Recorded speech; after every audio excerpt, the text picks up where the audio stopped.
Hello, everyone. I am Carla Kopp. I am a board game designer, developer, and publisher. And today I'm here with the Eric Slauson. He is the designer of MonsDRAWsity, Nerd Word Science, and Tattoo Stories. The topic of today is working with publishers.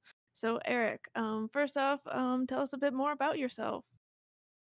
You did a pretty good job. I made those 3 games, and I make other things that hopefully will be out soon. And yeah, I'm just a card and a board game designer. I specifically like to make party and social games, or games with like high player interaction. You and I have talked a lot before about games that make people feel good and create these social bonds. So that's really what I enjoy. And thankfully, some publishers have liked doing that same stuff. Well, I mean, that's really why you play board games, right? Is to like socially interact through, I don't know, Some a set of people, not rules. everyone. Um, okay. So, what are some reasons to actually work with publishers? So there's a lot of different avenues to of getting your game made. There's always self-publishing, and or working with a publisher. Um, Directly. There's even like agents that you can get to kind of pitch your games for you. Um, but the kind of the big two avenues are working with a publisher or self-publishing. The main thing that you have to consider with like self-publishing is, do you want to have a full-time job? Really? And I don't. I already have a full-time job as a teacher. And if I timed something like a Kickstarter just right, I might be able to do it, over summer, or, run it over winter break or something like that. But um, even that, bleeds over into the rest of the year. And design is already, all of my nights and weekends and all that kind of stuff. So it's not feasible for me. Um, I do, you know, look for publishers who have kind of like a similar vibe uh, to me, and have um, the ability to kind of explain why they want a game that they're interested in publishing. But yeah, I think the main consideration is just, do you have the time and the energy and the drive and the passion to make this your entire day for months and months and months. um, yeah, so that is why I Yeah. prefer to work with publishers. Which, I even when I'm working with publishers, I end up, depending on the publisher, and we'll talk about this, but I end up like, it's a full-time job anyway, just because we're always talking about the game, or developing it, or talking about the marketing or something like that. I have several discords and slacks and Facebook chats and stuff going with several different publishers. So um yeah, but not as much as a self-publisher would. Yeah, it's definitely a lot less design when you're publishing. Mhm. That's for sure. Um, so you talked about looking for publishers that have a similar vibe to what you're going for. What are some other things you look for when you're approaching publishers? Uh, do they want my game? uh, but um, I size doesn't really matter as much to me, as far as the publishers go, unless it is I try to match size, I guess, to what I think a game is. Like, if I think it's could be a massive, huge thing that needs to go to retail and is really a mass market game, then I'm probably going to try to find like a larger publisher. But if it's something like a solo weird RPG or something like that, then maybe like an indie tabletop, or indie RPG company would be, um, uh, they already have kind of a niche audience that would really appreciate that thing. Um, so it may even be just like audience size. I think about connections to retailers, fan bases, those sorts of things. to see if it's a match for my type of game. um, when I'm pitching to publishers, or when you're pitching to publishers, obviously you should kind of be thinking about that stuff before you even pitch. You don't want to pitch your party game to a wargaming company or something like that. But even when sometimes a company will find you, or they see your stuff listed online, or they happen to see you at an pub or something like that, and they approach you, which is really really cool. um, uh, still think it's worth thinking about. Is this really the best home for this game? You know, um, what are their specific plans for it? Those sorts of things. So, when you're thinking about that, like how much research goes into it? Like how long does it take before you can decide like, oh yeah, this is a good publisher for the game or this isn't? Hmm. I usually take a week or so, to really think about things. And that might be back and forth emails with the publisher, trying to nail down some specific things, like when do you see this game coming out? What level of involvement do you want me to have in the development process? you know Kind of asking these questions that you might not have time to really get into, especially if you meet a publisher at like a booth or something. You have like a 15-30 minute meeting. They might say, yeah, we want this prototype, this it looks great. They take back the prototype, they play it, you get an email that's like, we would love to, we want to talk about publishing it.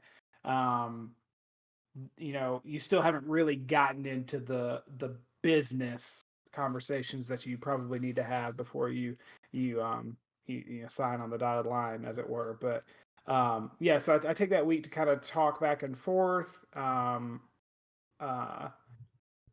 and really decide if um, the publisher's the right fit. I think there's really only been one or two situations where I've passed, just because um, some of it's a gut thing. Like nothing's bad. Like I'm not. Uh, there's nothing bad about the publisher or anything like that, but just something about maybe we're not talking. The emails back and forth aren't fluid. We don't seem to be on the same page already.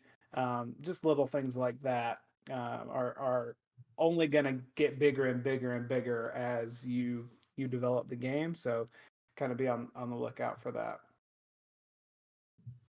Matt had a question. How much design development do you do before you feel ready showing a game to a publisher?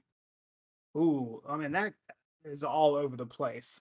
As a beginning designer, pretty much I was pitching what I consider to be like complete games. This is 100% done, and I've tested it a bunch of times, and I have these rules that are exactly the way that I want them to be, and um, and from there, those get signed, and then they go to development, and you find out the game is really only 80% done or 75% done, and there's a lot of stuff that needs to change.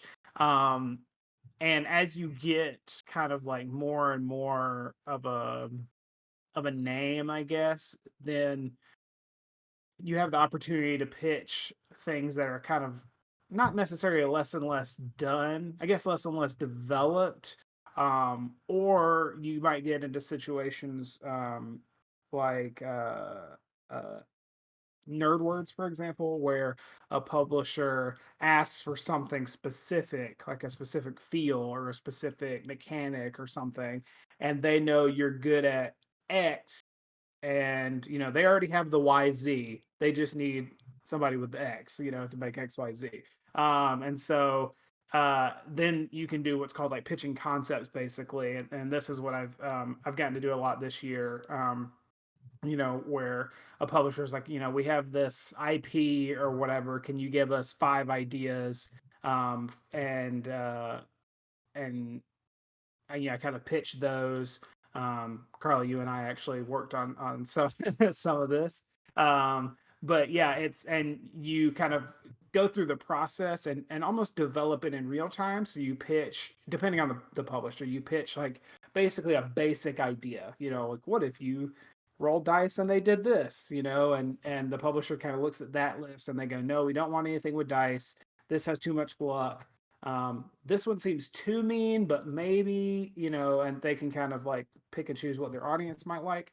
And then they might whittle that list of 5 ideas down to the 2 or the 3 that they're most interested in, send you back, develop those into actual closer to games, something that's you can actually play around, maybe like play one hand or play around.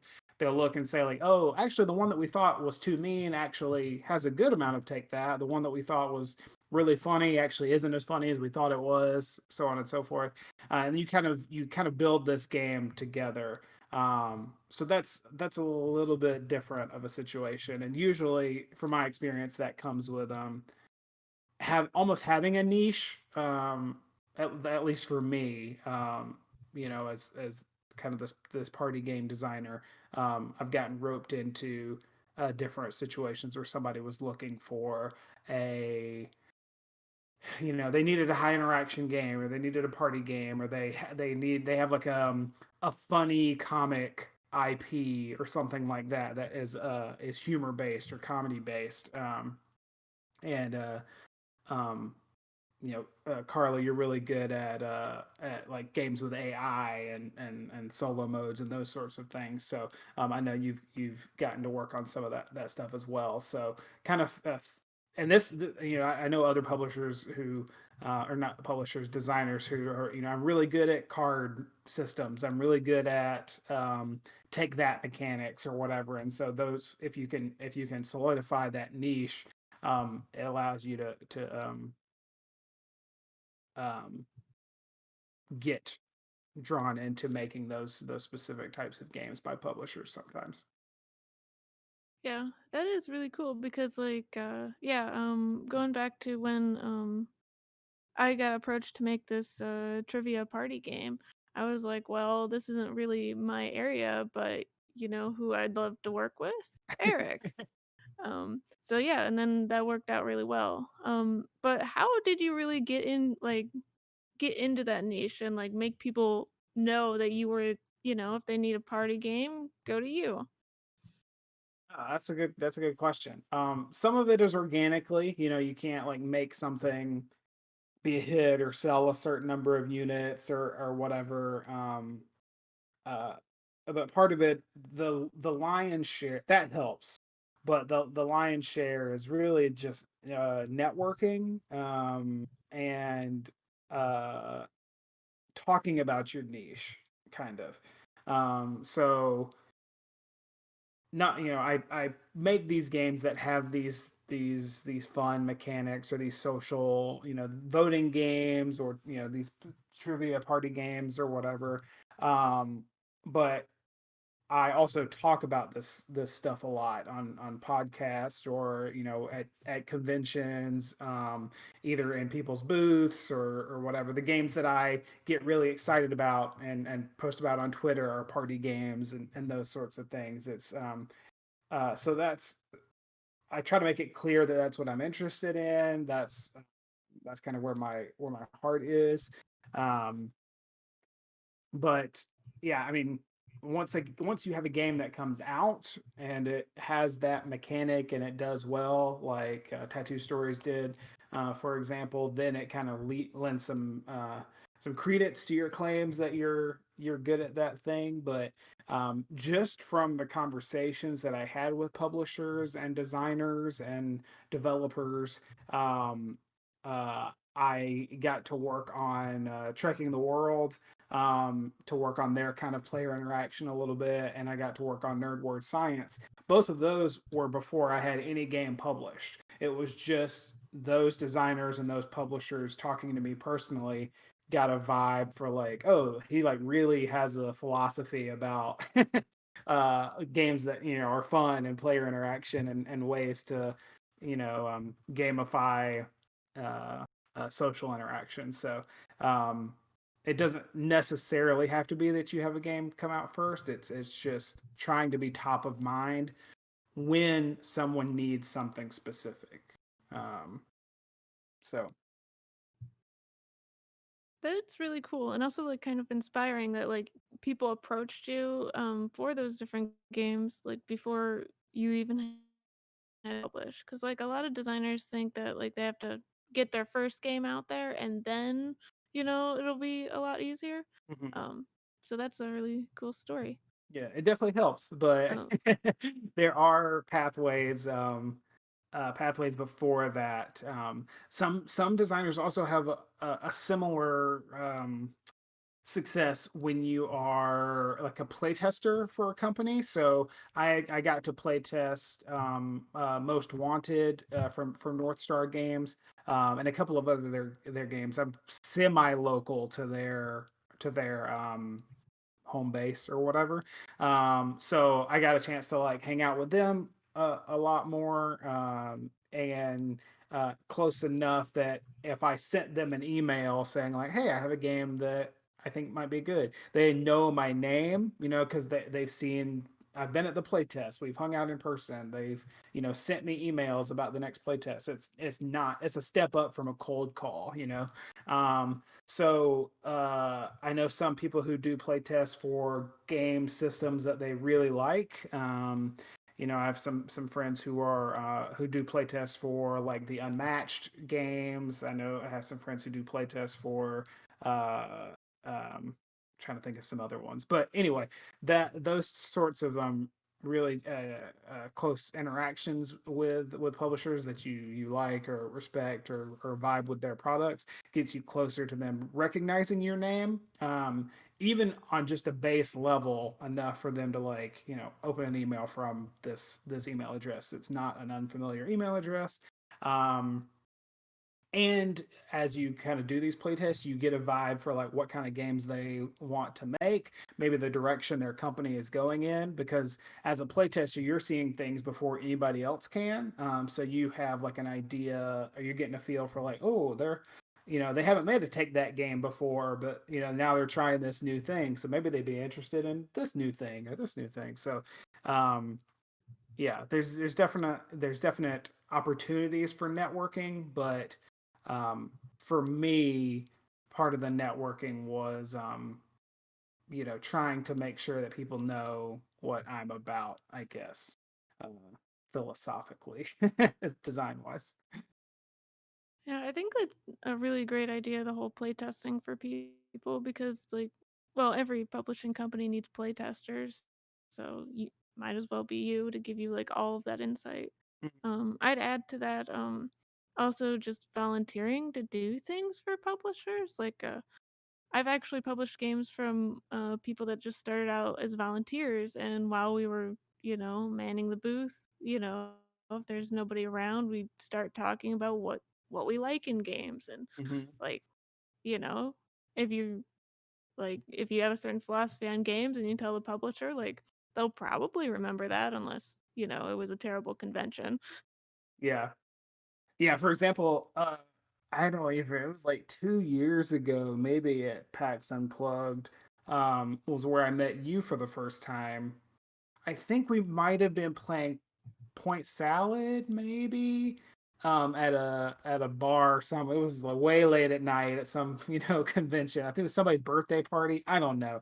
Uh, but I kind of like knew you, and we were playing this game, and I was just talking about, oh, I make these games. It was before anything was published. Again, like these party games. I have this one that might get published. I have these drawing games, and I remember you saying like, why don't you pitch me a game? Like make me, like I won't. This sounds really fun. You sounds like you really make really fun stuff. And it was several months or like a year before we really like reconnected and started working together more. But I feel like again, in a minor way, that kind of that interaction of just talking over games planted the seed of uh like we might be on the same page with some of our philosophies. Yeah, I think that's one of the really cool parts about conventions is that you can just go and meet people, and like once you have like just that fun interaction, because like we all enjoy playing games, Hmm. so like just meeting on that thing or on that table and having fun, like if I can have fun with a designer, I might also have fun publishing their design. So, Mhm. I mean, that's step one. Like, if you can't have fun with somebody while playing a game, you probably can't have fun actually publishing a game because Yeah. that's so much harder and more stress. And Uh, that is, I kind of mentioned about publishers that you vibe with, and the social component is not something to sniff at, or to like undervalue.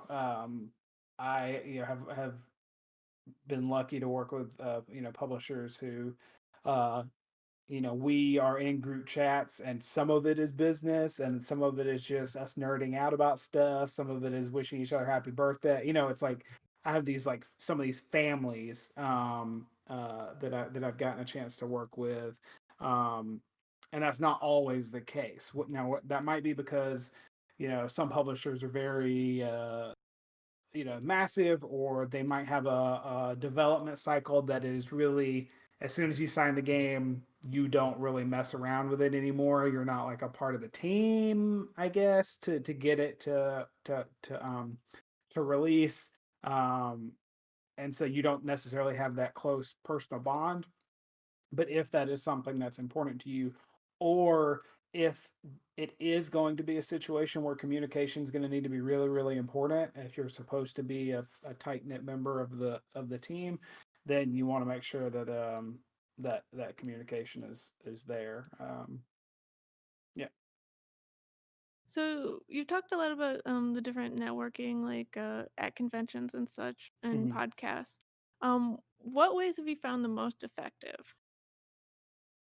Um, so one is obviously in-person networking at conventions, a little tricky now. But before that was the Facebook groups, the Card and Board Game Designers Guild, Board Game Spotlight, Board Game Revolution community, oh gosh, all kinds of groups that I kind of bounce back and forth between. And that is somewhat of the same thing of seeing somebody's name a few times. There's been more than once when I've seen a name in several threads, and I could tell like, oh, we always have the same types of games, or I really agree with this person's opinion, and I go check. I click on their name, go to their profile. Oh, this is a publisher, or and I can see their catalog of games. So that I can like send them a message. Or there are times when a publisher might be looking for somebody to look at their rule books, or that need play testers. So right now Facebook is and Twitter are two good places to find some of those, to get some of that social interaction. um but nothing is as effective, or has been effective, as in person conventions. um, to be more specific, the social aspects of conventions, the after the show things. So Yeah, I would definitely agree with that.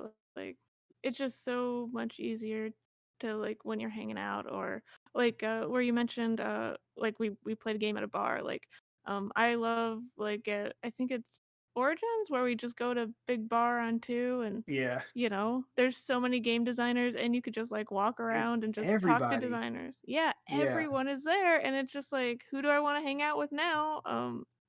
Whoever. And yeah, that is you such meet. a magical place, as anybody, as a publisher, as a designer, as like a game nerd or whatever. This place that she's talking about, Big Bar Two, is this just like a hotel bar on the second floor of this hotel. And the tables are, I don't, small, like 2.5 3 feet in diameter, but there's like 20 of them, and in this one area, and there's games on every one of these like standing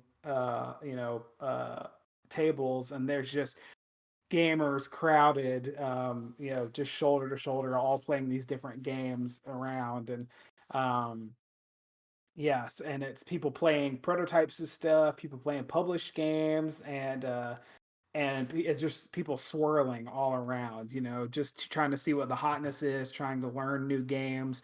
Um, uh, so yeah, just cool stuff like that. Definitely is something that is something to check out. So, you've talked a little bit about having like getting like maybe a bad feeling from a publisher. Hmm. Would you say like there's any warning signs to look out for? Ooh, um, that's a good one. I mean, there's definitely I would do a Google, do a Google of the publisher name and see what you can dig up. If they do Kickstarters, make sure that they funded their Kickstarters. If make sure they haven't been sued or anything like that.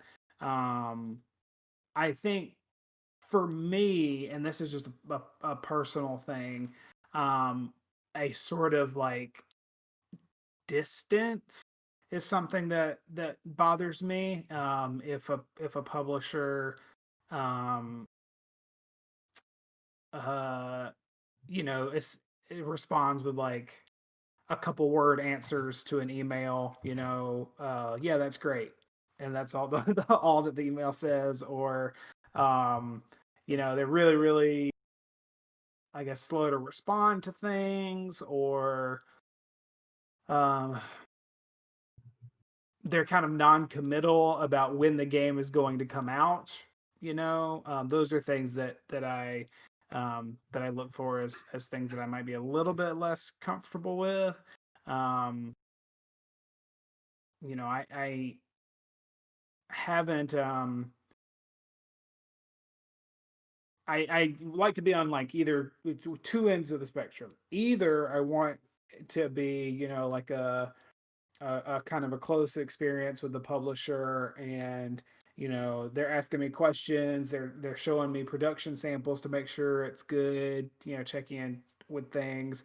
Or I don't want to be like involved at all, and that needs to be clear at the front. Like, we're just going to take this, the way we work is we'll develop it internally. If you have new ideas, feel free to send it to this email address, but mostly we're going to be doing our, if they're very clear that they're done with me, I could do that. It's like this weird in between where sometimes an email is answered and sometimes it's not. Sometimes they might want you to do an event, and sometimes they don't want you to do this thing, or where it gets a little bit fuzzier. But again, it comes down to personal preference. I know that um some designers are much more comfortable, or some designers would be more uncomfortable in these really tight knit uh, group chat slacks, inside joke kind of things.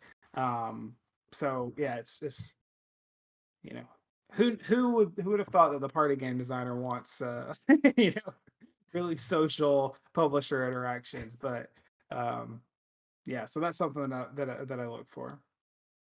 Okay, those are all really good things. Well, especially with the personal preference, because like some designers want to be super hands on or super hands off, but knowing like what experience you're getting before you get into it, Mhm. um, like that's so important.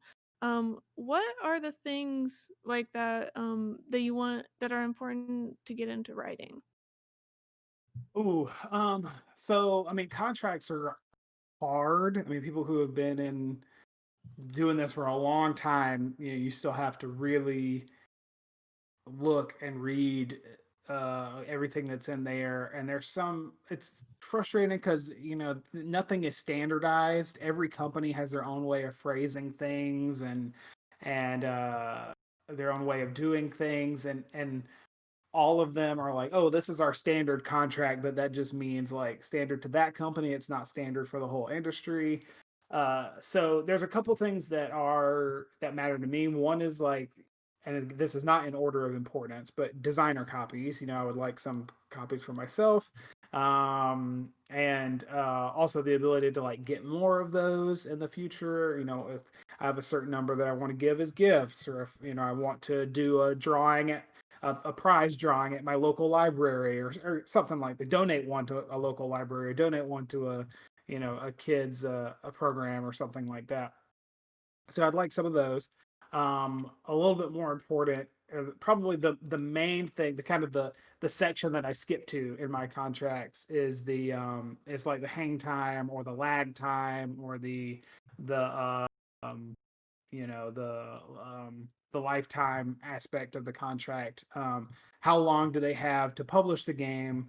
When do you get the rights back if they haven't published it in that amount of time? How many units do they have to sell in order for them to keep the license? Those sorts of things, and that those clauses uh, are some of the ones that are there, in my opinion, more to protect the designer.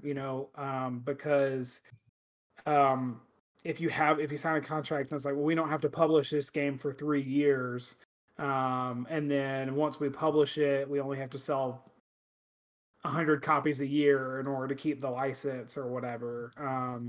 Then you can just get it's possible to get in a really bad situation down the road where you have this game that is like not being supported, dying on the vine, but technically they're selling these 100 units, just because at conventions as like giveaways or something like that. But um yeah, and I brought this up before, trying to get an idea of when a game fits in their timeline and their catalog, knowing that those things change, and can change.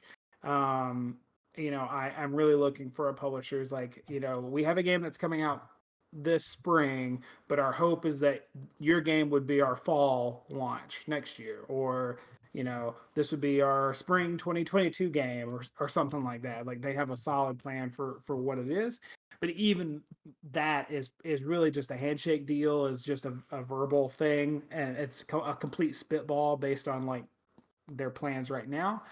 So that's why it's important to get something in writing that's like, okay, if you haven't published the game in 2 years, it comes back to me, or something like that, so they can't keep um, kicking it down the timeline. So designer copies, hang time or lag time, uh, mm, definitely royalty structure.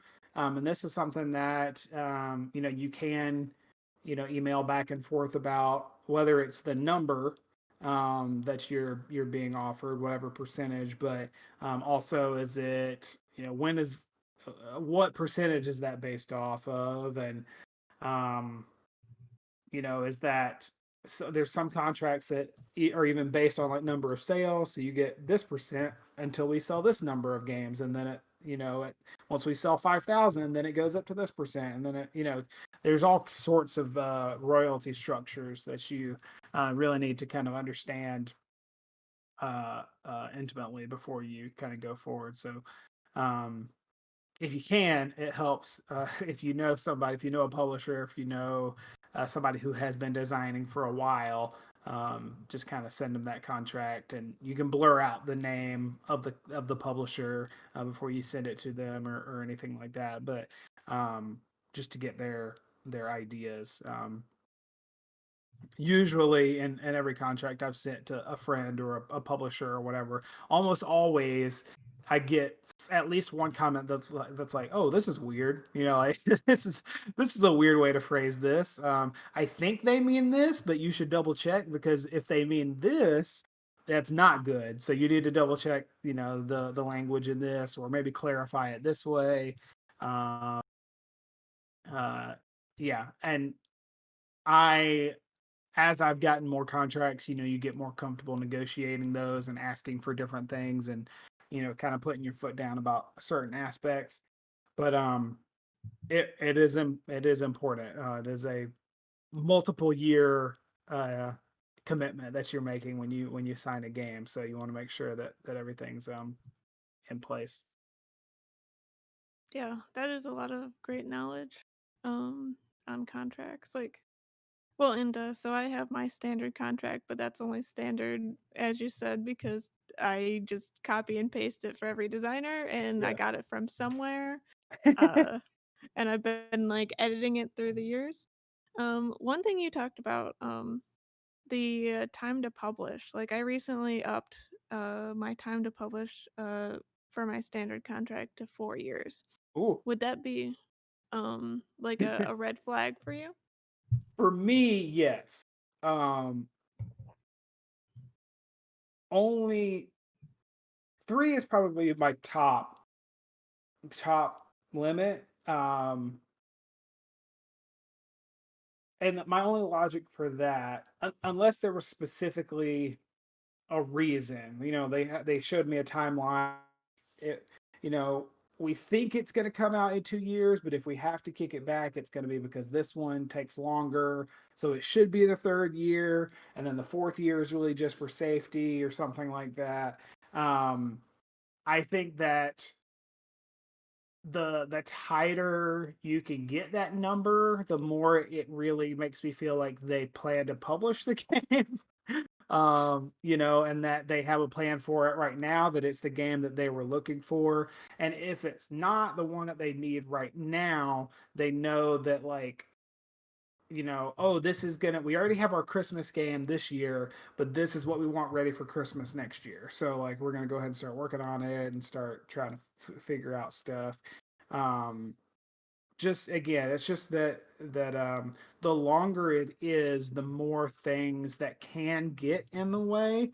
And it's not at all like, I don't blame a publisher for it, because you're constantly getting games pitched to you. You're seeing new stuff at conventions or whatever. So if like, oh, we want to publish whatever tattoo stories, and we're gonna do that next year, and then you go to this convention next year, and you find this hilarious dexterity game or whatever, and it's going to be really easy to publish, it's going to be really easy to make, it's going to be ready in time for Christmas, that kind of stuff. Then it makes more sense to just do that one. And so now we got to push tattoo stories to next year, and then something else happens, and it's through no fault of the publisher, and they're making good business decisions. But that whole time, as a designer, that somebody else could have made it by now.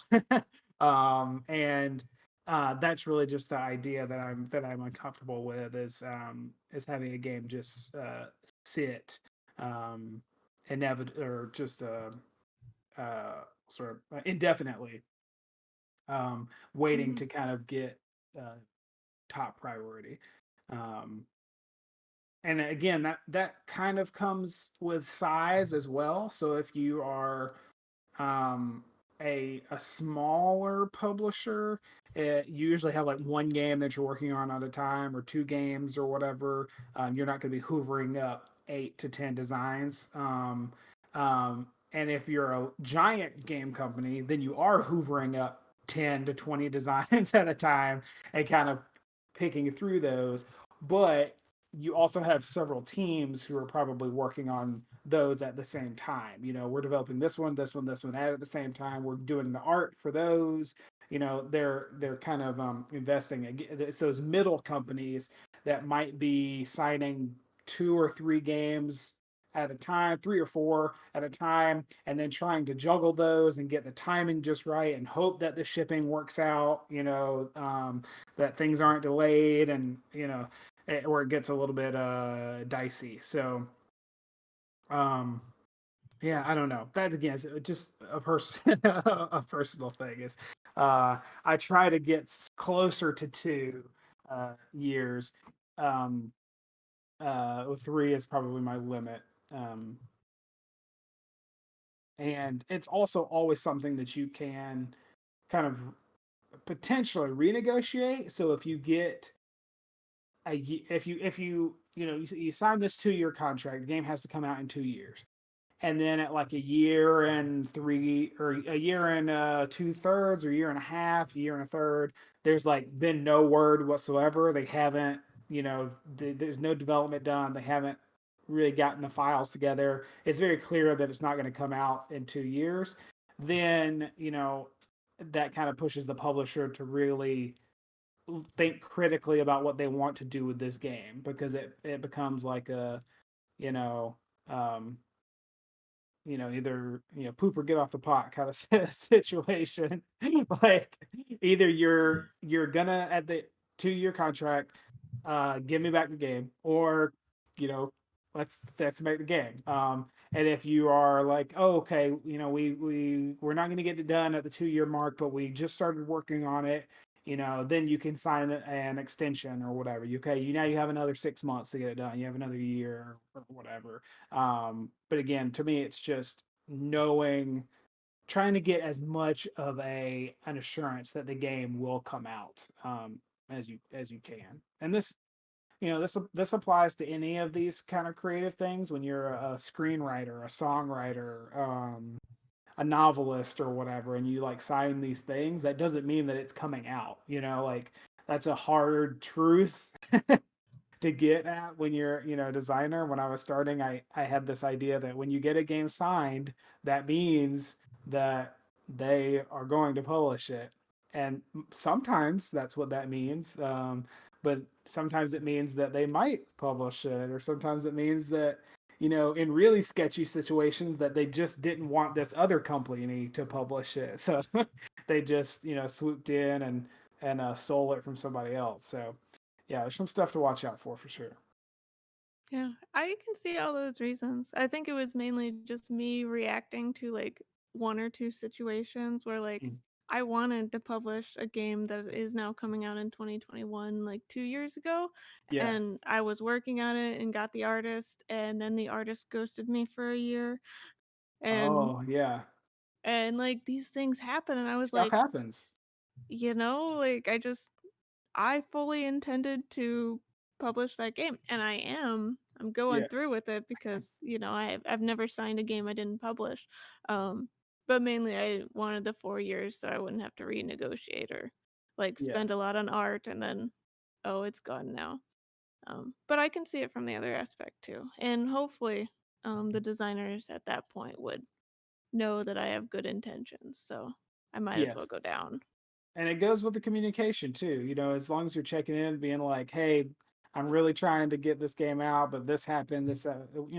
Then I'm more open to do a an extension or something. But if I'm completely like being ghosted, you know, if I'm checking in every 4 months or 8 months or 6 months and there's no response, at all, or if I show up at a convention and I'm like, go to the publisher's booth like, hey, and they don't remember me, like as a designer, it's like, oh, this was a mistake, like, um, so yeah, I don't know. I could see that, giving you that cushion, but for me, it seems like it's easier to renegotiate something, in the event of a whatever, a snafu, a ghosted artist, than um, and worry about a game kind of sitting around for 4 years. And I should say this also depends on not the quality of the game, but again, going back to the types of the games that you're making or something. So if I'm talking about something like MonsDRAWsity or Tattoo Stories, um that are like those games were like from my heart, and like those are like my babies. I have like a really big like philosophical anchor for them. I really want them out in the world so that people are making art and people are communicating better and laughing and creating memories together. Then that's something that it would drive me crazy to not have it out for 3 years and then have to restart that whole thing. To me, that's just 3 years that people could have been doing art and having fun. But if I make some silly card game or some you know dudes on a mat game or something like that, I still obviously that is going to be probably more of a professional thing, where yes, I want it to come out, but to me that's like it comes out when it comes out thing. I would be more likely to sign a 4 year contract or a 3 year contract for something that's like, you know not necessarily more, uh I don't know. I don't want to say less exciting, but less urgent, if that makes sense. Emotionally, for me. So, um, yeah, I don't know if that makes sense. Yeah, that makes a lot of sense. Um, so now that we're like in a pandemic situation and Mhm. COVID exists, have you seen any like changes to how the publishing cycle works? Like, has the publishing cycle gotten longer from your point of view? Ooh, that's a good question. I haven't. There's a couple of things that I think are different. Some publishers that were sending out quarterly pitch requests, either through Twitter or Facebook, or some publishers have like a newsletter, a designer newsletter that you can get on, and they'll sign like a blast of, hey, we need games about this thing. Um, those are coming out kind of less frequently because it's harder to play test. It's harder for publishers to get together to play test the prototypes that they have, unless it's something that you can play over Zoom or something. There are still publishers who are making these games with minis, or these sit in close proximity games, or dexterity games where you have to be touching all the pieces. There's still publishers who are making those sorts of things, but it's much harder to playtest those safely. So it has slowed everything down. The slower that you can playtest these, the slower you get them published, the slower that you can take in, more pitches and those sorts of things. So it's kind of slowed everything down. But I would say that's probably the biggest change is just the speed at which playtesting happens. Because even if get it into tabletop simulator or something, which is great and you should, or Tabletopia, because it makes things a lot easier. Then it's still, if anybody's ever tried to set up a Zoom call, it's always, I can't do that time. Oh, that's not my time zone. It's not it's a whole big rigmarole. So it makes it a little bit easier, but it's still, um, it's still tricky. Yeah, I definitely agree with that. Like from a publishing perspective, I have looked over like hardly any like games that were pitched at me just because well, the whole playtesting thing, like I like playing games in person and I can't, and TTS is a headache. And just like not having the bandwidth for like things that won't pan out. Yeah. Like I've still signed some games, but they're all from people that I know. Hmm. Like I'm not taking as many pitches from like people that I've never interacted with, whereas in the past, I would do that all the time because like you never know when a designer like their first game is going to be amazing, like Yeah. Yeah. so but yeah, there's just less time and energy. Yeah. It's um it's definitely hard. You want to go with some known quantities. You want to go with things that you have the bandwidth for, things that are easy to play test. I think that's just a reason why a lot of there's you're still seeing probably solo games getting signed and picked up, or games with solo modes.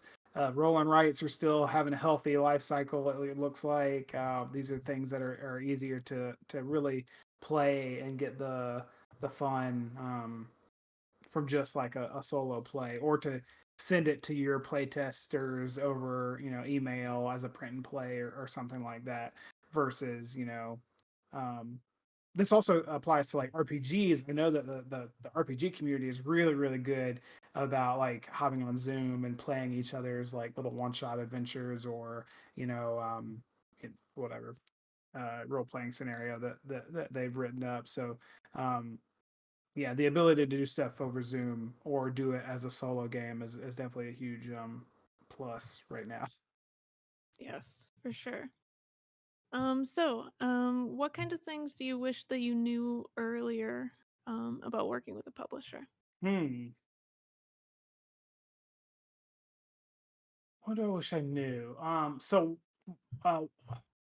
one, just knowing that kind of nothing is standard in this industry. Like nothing is standardized. Every publisher acts completely differently. Their corporate structure is completely different. You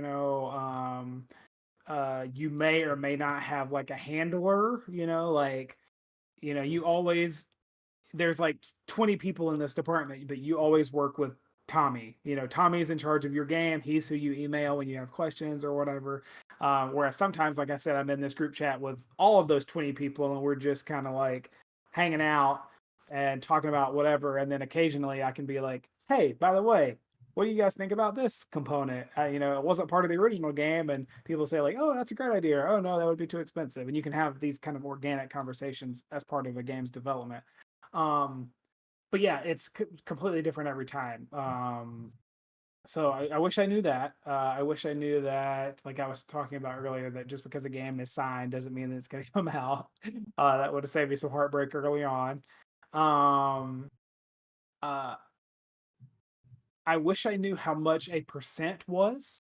Um, as uh, some of the contracts that I signed earlier on as a designer, you're kind of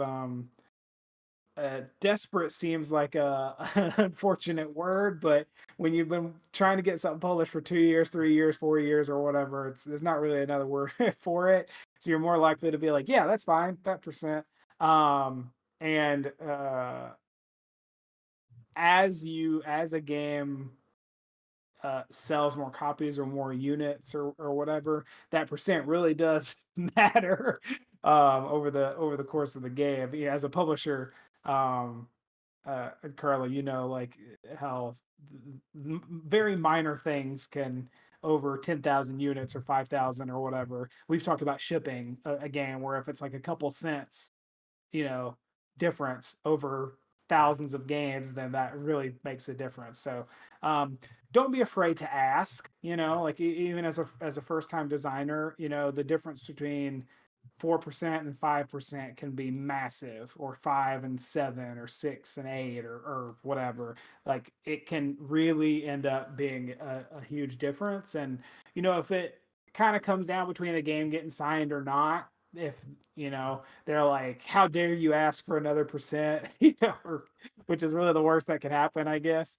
Then you kind of have to make that decision about whether you want to compromise or you want to push the negotiation. But and thankfully I have a full-time job, and so it's not like the end of the world. But it is very tempting to do the math when you are seeing what a game is earning you, to just add, what if it was this percent? What would it what would it have been earning? So it goes for everything in a contract. I would say, if they are only going to give you 5 designer copies, like it doesn't hurt to ask for 8 or 10. If the term is for 3.5 years or 4 years, it doesn't hurt to ask for 3 or 2 or whatever. The worst they can do is say no.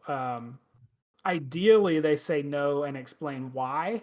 Uh, you know, we our standard percentage is XYZ because, you know, whatever. The number of units that we're going to order in our first print run, or I don't know. So just don't be afraid to ask. What I would say is, if I could talk to uh 4 years ago Eric, or 3 years ago or whatever, I would tell him to um uh self advocate more. Yeah. That is definitely really important. And like I completely understand the being like it not being clear like what the percent actually means. Hmm. Um my contracts are even more complicated where I give the designer a certain percent based on the money I make from the game. Cool. So yeah, that means that for the Kickstarter copies, like we make like all the money. Yeah. Like so like say it's like a $19 game, like they get the percent on the $19.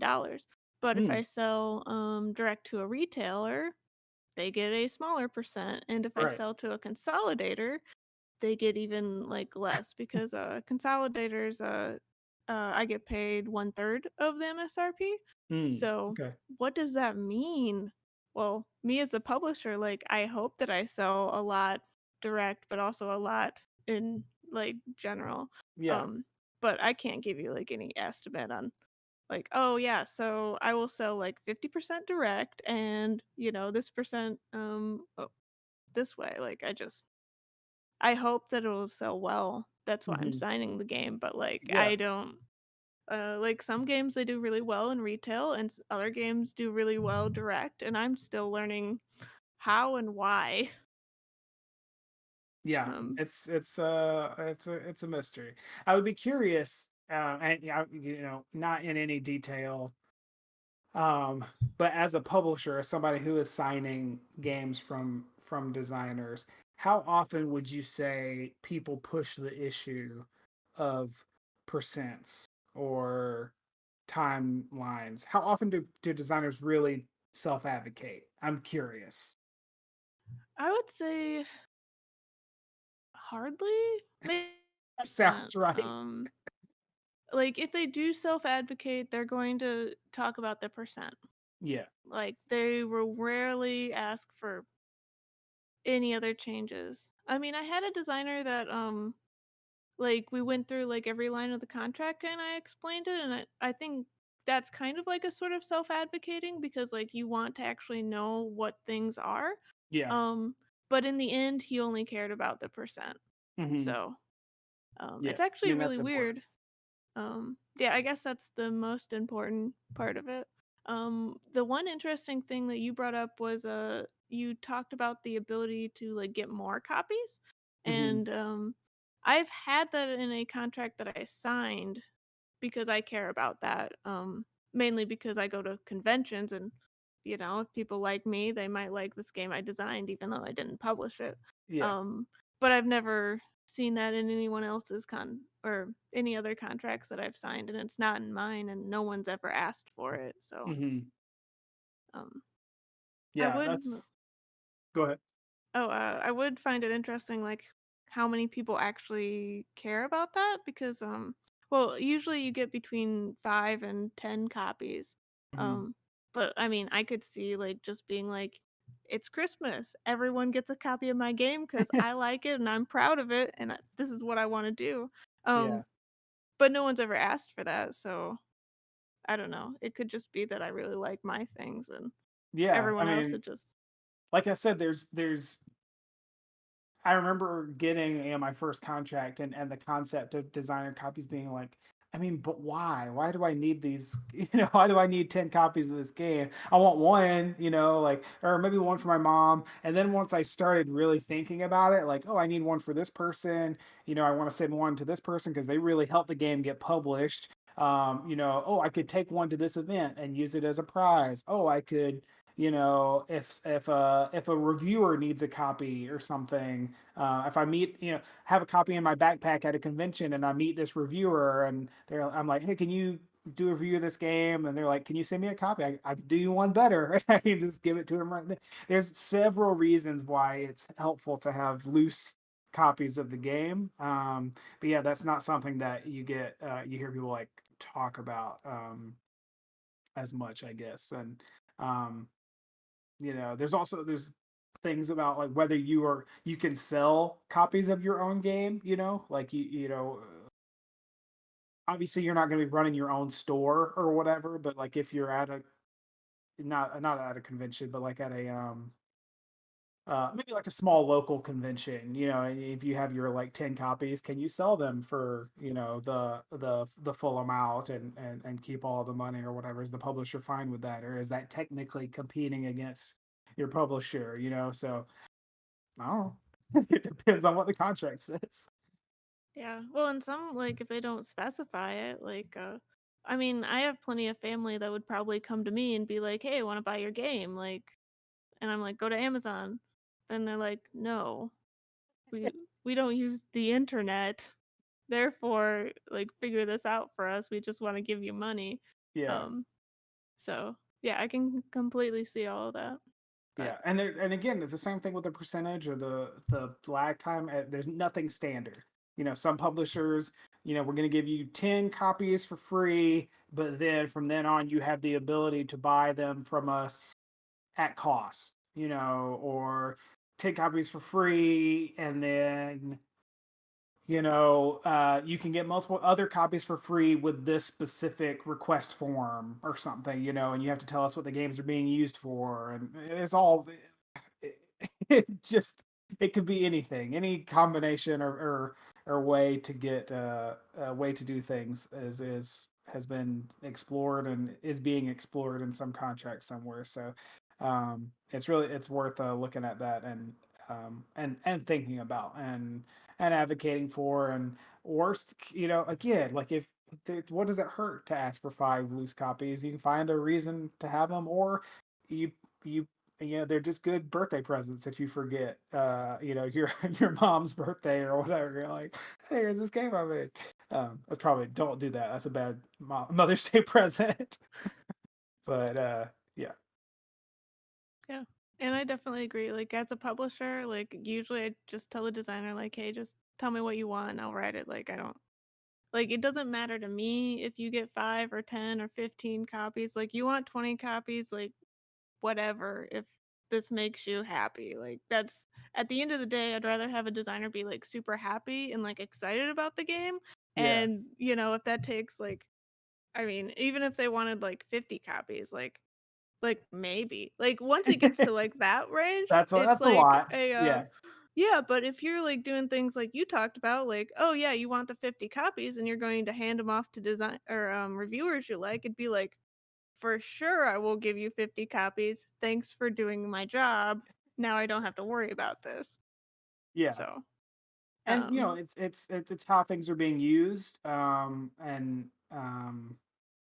it's the context. I think we can talk sum this whole conversation up into context, of there are so many decisions that need to be made from the moment a publisher says, "Hey, we're interested in your game," to when it actually comes out, and all of those things are not just things on paper. There's context, there's reasons why decisions are being made, there's people behind those decisions that you're either vibing with or not vibing with.